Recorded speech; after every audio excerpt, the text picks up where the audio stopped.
蛋係要點啊？紅油雞蛋。咁啊個刀工要點樣講究法啦？冇個都得啦。哦。咁要點切啊？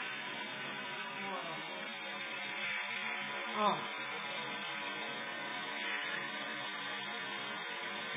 就開啲。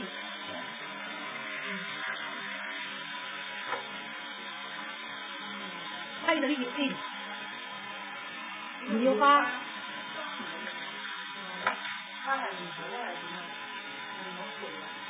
花剪出嚟之後，會變黃，我睇見就唔好睇。我以前細個好中意食花，後尾我就唔食啦。唔單止喺啲花度，係成方水嘅。你話啲花最難洗。金愛啲。嗰個佢好多。咁出都不如我冇要。係咯。